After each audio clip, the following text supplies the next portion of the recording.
Good evening from Downing Street, where Boris Johnson, one of the most controversial politicians of modern times, has taken over as Prime Minister from Theresa May. And he's wasted no time in putting his stamp on government with what's being described as the most brutal ministerial reshuffle in decades. No fewer than 17 ministers have left the cabinet, making way for a team with much stronger Brexit credentials, including Dominic Raab as Foreign Secretary and Priti Patel as Home Secretary. Mr Johnson repeated his pledge to take the UK out of the European Union by the 31st of October. In his words, no ifs or buts. We start tonight with our political editor Laura Kuenssberg and her report on the day that Boris Johnson became Prime Minister. The dark before dawn. Politics needs light and shade. Decisions are complicated, judgments subtle. But now we'll all wake up every day to a leader who paints the boldest of brushstrokes. A man who divides and inspires, entertains and enrages. Even for those who adore him, a year ago, Boris Johnson's journey to the palace would have been the kind of wild story he might have written. Oh, here we go. Rarely without mishap, he was blocked by protesters on his way. Now the politician who as a boy said he wanted to be world king, invited to become Prime Minister by the Queen. The moment where everything officially changed, bowing to the monarch. There are some rules he will follow. Everyone knows the many characters he has played: campaigner, clown or statesman. Now he has at last found his biggest role. Which one would the crowd see today? I have just been to see Her Majesty the Queen, who has invited me to form a government, and I have accepted. There are pessimists at home and abroad who think, after 3 years of indecision, that this country has become a prisoner to the old arguments of 2016. Those critics are wrong. The doubters, the doomsters, the gloomsters, they are going to get it wrong again. And we're going to fulfill the repeated promises of Parliament to the people and come out of the EU on October the 31st. No ifs or buts. With his partner watching on, part of the team, a promise he's on everyone's side. My job is to serve you, the people, because if there is one point we politicians need to remember, it is that the people are our bosses. I will take personal responsibility for the change I want to see. Never mind the backstop, the buck stops here. And I will tell you something else about my job. It is to be Prime Minister of the whole United Kingdom. Big promises on health, police, education. But the big judgment, he would be ready to take us out of the EU without a deal. And it is, of course, vital at the same time that we prepare for the remote possibility that Brussels refuses any further to negotiate. And we are forced to come out with no deal, not because we want that outcome, of course not, but because it is only common sense to prepare at this extraordinary moment in our history. And after 3 years of unfounded self-doubt, it is time to change the record. No one in the last few centuries has succeeded in betting against the pluck and nerve and ambition of this country. They will not succeed today. We, in this government, will work flat out to give this country the leadership it deserves. And that work begins now. Thank you very much. This is the start of a new era and the start of a very different era, with Boris Johnson and the Brexiteers in charge. But perhaps they are not so much taking back control, but taking over a precarious and fragile situation. Controversy will never be far. Believe in Boris! Believe in Brexit! For any new administration, there's glory on day one. But there were howls of protest from Whitehall throughout the speech. This is a time of strife. Mr Johnson is in charge because of the failures of his party and his predecessor. For her, time today for one last bout in the Commons. Thank you. Farewells and tributes aplenty for Theresa May. But it's politics, always barbs too. I hope, Mr. Speaker, that she has a marginally more relaxing time on the backbenches and perhaps, like the Chancellor, even helping me to oppose the reckless plans of her successor. She couldn't resist it either. As a party leader who has accepted when her time was up, perhaps the time is now for him to do the same. She was willing, though, to laugh perhaps at herself a little, saving her grand finale to thank her constituents. That duty to serve my constituents will remain my greatest motivation. Applause then, after years of defeat and disappointment. Thank you. Thank you very much. A former Prime Minister now, slipping from the front bench. A small crowd gathered just to say goodbye, rather than to know what's next. One more last moment at the podium, where in calling a needless general election, she maybe sealed her fate. I repeat my warm congratulations to Boris on winning the Conservative leadership election. I wish him and the government he will lead every good fortune. The real affection was for her truest ally. Finally, and most of all, I want to thank my husband, Philip, who's been my greatest supporter and my closest companion. That wasn't me. Even now, stop Brexit opponents trying to distract. I think the answer to that is I think not. It's over now for Theresa May and anything that resembles her government. She leaves a stack of problems behind for Boris Johnson. They applaud them all when they're on the way in. And his first steps in number 10 are more bravado than continuity. Suspicions lurking with the choice of the chief of the Leave campaign in the referendum, Dominic Cummings, as a senior advisor. And within half an hour of moving in, he was out of the back gates, off to the Commons to hire and fire.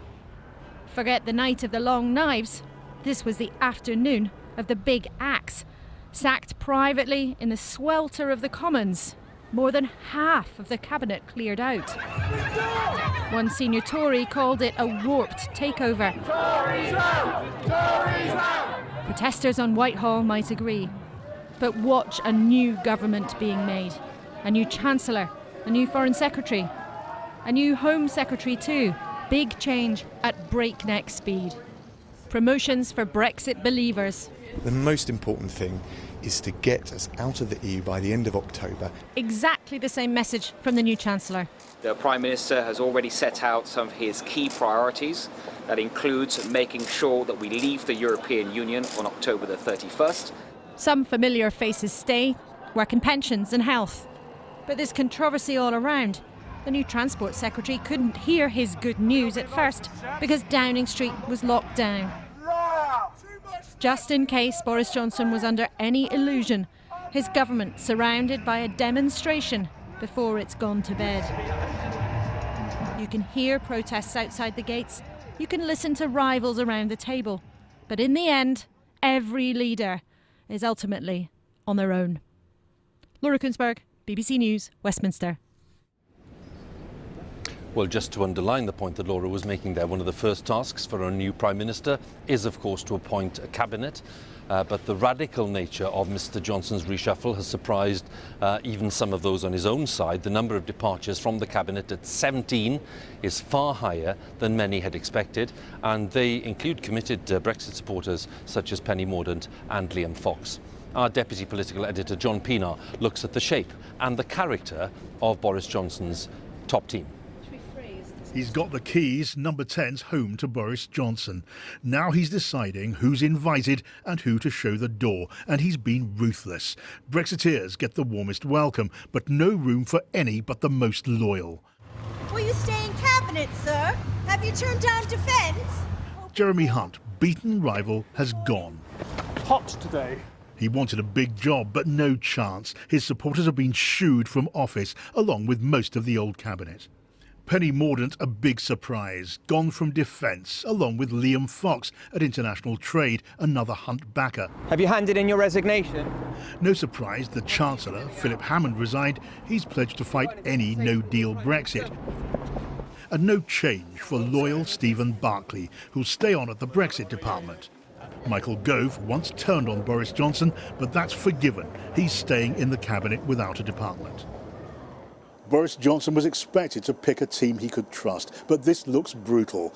It's a cabinet built to deliver Brexit, deal or no deal. It also looks like a lineup meant to confront the Brexit party, maybe take them on if Brexit's deadlocked in Parliament and that leads to a snap election. It also looks like a cabinet that's more diverse, more women and ethnic minorities in top jobs. The new Chancellor, Sajid Javid, is the most high-ranking example. My name is Sajid Javid. My father arrived in the UK from Pakistan in 1961. He's the first Muslim to run the Treasury. Son of a Pakistani bus driver, he's now policing economic policy with the uncertainties of Brexit ahead. Uncompromising Brexiteer Dominic Raab gets the Foreign Office. He's famously combative. The former Brexit secretary is not too popular with EU leaders, but Mr Johnson won't mind that too much. Priti Patel, daughter of Ugandan Asians, is the new Home Secretary. She was sacked as International Development Secretary for straying off policy. Now Boris Johnson's picked a right-winger and a keen Brexiteer. She'll handle immigration in one of the toughest jobs in politics. With this Office of State, this great Office of State, comes significant responsibilities. And I will do everything in my power to keep our country safe, our people secure, and also to fight the scourge of crime that we see on our streets. Lower down, Gavin Williamson, sacked as Defence Secretary for leaking sensitive information, though he denied it, is back at education. He backed Mr Johnson, who's now returned the favour. And Amber Rudd, though no great fan of Brexit, has hung on at work and pensions. In the back room of Downing Street, new advisor Dominic Cummings is a controversial pick. The former Vote Leave organiser is famously ruthless and abrasive, but he's also seen as a man to drive through difficult change. So Team Johnson's taking shape. He clearly wants a cabinet that's as loyal as it is unyielding. There's a new Prime Minister and a new team around him, but their mission is as tough as ever. John Pienaar, BBC News, Westminster. So, as John was saying, the scale of the reshuffle, the number of new faces coming into Boris Johnson's first cabinet, much more extensive than expected. Let's take a quick look at some of the other appointments the Prime Minister has made. John's already mentioned some of them, of course, but Sajid Javid, the new Chancellor, Matt Hancock staying on as Health Secretary, Gavin Williamson, as we saw there, back in Cabinet as Education Secretary, and the staunch Boris Johnson ally Ben Wallace is rewarded with Defence. And if we take a look at some of the others, Stephen Barclay is staying on as Brexit Secretary, and the former leadership rival Michael Gove gets the title, the official title of Chancellor of the Duchy of Lancaster. That's effectively Deputy Prime Minister, not the formal title.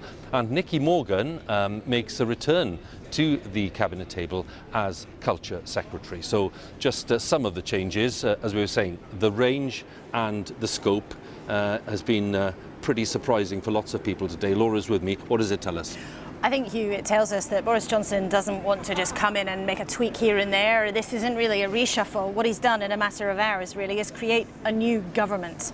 And that's the symbol I think he wants to send, is that things will be different. They are already different, even within hours of him taking office. And I think also there's a commitment from Boris Johnson's team. One of them said to me a few days ago, they want to arrive and then show shock and awe, show that they are getting on with it. He will make decisions. He will be prepared to ruffle feathers. And he's certainly ruffling some feathers in the Conservative Party tonight. Many people have been very surprised by the numbers of departures, even though complaints about the cabinet have been public for a very, very long time. One senior Tory said to me, it's a bit like the Rocky Horror Show. Another person said it's not a reshuffle, it's a warped takeover. But the prize for Boris Johnson is to create cabinet unity on his goal of getting us out of the European Union at Halloween. That seems to be what he's gone for. It's not straightforward as Leave Remain, but it's about protecting his single big ambition to get us out of the EU on October the 31st. He said no ifs or buts. He repeated it here, and clearly he set that on course, and he thinks this is the team to deliver it. No question about that. I mean, that whole cabinet has been designed around that one goal. And people, even former ardent Remainers like Amber Rudd or Nicky Morgan, absolutely round that table are committed to that goal. They say they are all willing to contemplate leaving without a formal arrangement with the EU in place, which of course is an anathema to lots of people who quit the government today. But did we ever really think that Boris Johnson was going to try to do all of this conventionally? Did we really think that? Not for 1 second. And whether you love it or loathe it, tonight at least, he's stamping his authority all over this new setup.